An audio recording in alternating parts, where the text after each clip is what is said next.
ഇന്തോനേഷ്യയിലെ ജക്കാർത്തയിൽ നിന്ന് പുറപ്പെട്ട വിമാനം കാണാതായി. 50-ലധികം യാത്രക്കാർ വിമാനത്തിൽ ഉണ്ടെന്നാണ് വിവരം. റെസിഡന്റ് ഡെസ്കിൽ നിന്ന് ഇപ്പോൾ ക്രിസ്റ്റ്യന ചെറിയാൻ വിശദാംശങ്ങളുമായി ചേരുന്നുണ്ട്. ക്രിസ്റ്റ്യന, എന്താണ് ലഭ്യമാകുന്ന വിവരം? നമുക്കിപ്പോൾ ലഭ്യമാകുന്നത് പ്രാഥമിക വിവരങ്ങൾ മാത്രമാണ്. ഇന്തോനേഷ്യയിലെ ശ്രീവിജയ എയർ ഫ്ലൈറ്റ് SJ-182 എന്ന് പറയുന്ന വിമാനമാണ് ഇപ്പോൾ കാണാതായിരിക്കുന്നത്.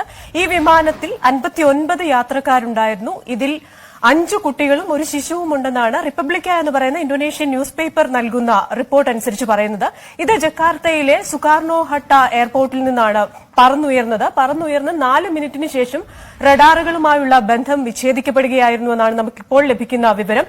ലാൻസാങ് എന്ന് പറയുന്ന പ്രദേശത്ത് വെച്ചാണ് ഇതിന്റെ കണക്ഷൻ വിച്ഛേദിച്ചത് എന്നാണ് എയർപോർട്ട് അധികൃതർ നൽകുന്ന വിവരം. അതുപോലെ തന്നെ ഇതൊരു പ്ലെയിൻ ക്രാഷ് ആണോ എന്നതിനെപ്പറ്റി ഔദ്യോഗികമായ സ്ഥിരീകരണങ്ങൾ ഒന്നും തന്നെ ഇല്ല. എങ്കിലും ഇതിന്റെ 1000 ഐലൻഡ്സിന്റെ റീജന്റ് അനൌദ്യോഗികമായി പറയുന്നത് മെയിൽ ഐലൻഡ്സ് എന്ന് പറയുന്ന പ്രദേശത്ത് ഒന്ന് വീണ് പൊട്ടിച്ചിതറുന്നതിന്റെ ശബ്ദം കേട്ടു എന്നൊരു റിപ്പോർട്ടുകൾ മെക്കാഡോ എന്ന് പറയുന്ന ഇന്തോനേഷ്യൻ മാധ്യമം റിപ്പോർട്ട് ചെയ്യുന്നുണ്ട്.